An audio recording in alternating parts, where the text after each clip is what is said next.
ఒక రైతు బిడ్డను ఒక డ్రైవర్ గారిని మీరు చూసి ఉంటారు. ఇవాళ జగిత్యాల ఆర్టీసీ డిపోలో డ్రైవర్గా పనిచేస్తున్నటువంటి అశోక్ను ఇలా సస్పెండ్ చేసినారు. దీన్ని చాలా తీవ్రంగా ఖండిస్తూ ఉన్నాం. ఆయన డ్రైవర్ కావచ్చు, కానీ ఒక సాటి మనిషి. ఆయన డ్రైవర్ కావచ్చు, ఒక వ్యవసాయ కుటుంబం నుంచి వచ్చినటువంటి బిడ్డ.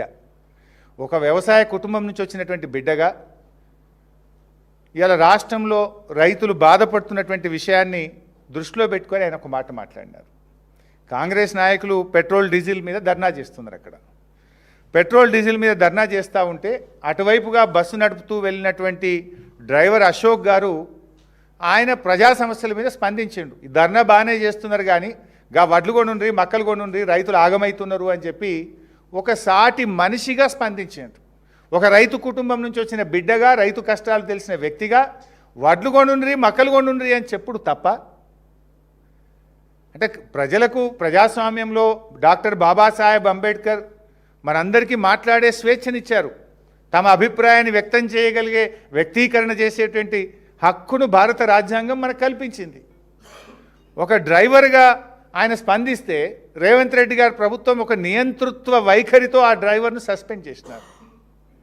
ఆ సస్పెండ్ను వెంటనే ఉపసంహరించుకోవాలని మేము ప్రభుత్వాన్ని డిమాండ్ చేస్తూ ఉన్నాం.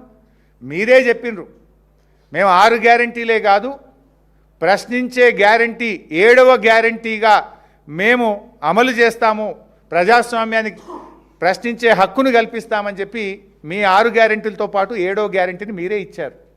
ఆ డ్రైవర్ అశోకు మీరిచ్చిన 7వ గ్యారంటీ అడిగిండు తప్ప వేరే ఏమీ అడగలేదు. సో వెంటనే ఆ డ్రైవర్ గారి మీద, అశోక్ గారి మీద పెట్టిన సస్పెన్షన్ను ఎత్తివేయాలని చెప్పి మేము కోరుతా ఉన్నాం.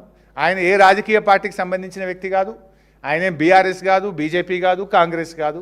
ఆయన ఒక డ్రైవర్, ఒక రైతు బిడ్డగా తన అభిప్రాయాన్ని చెప్పింది. కానీ అంత మాత్రాన మమ్మల్ని ప్రశ్నిస్తే మీ మీద వేటు వేస్తామనేటువంటి నియంతృత్వ ధోరణి విడనాడాలని, అశోక్ డ్రైవర్పై పెట్టిన సస్పెన్షన్ వెంటనే ఎత్తివేయాలని చెప్పి మేము డిమాండ్ చేస్తున్నాం.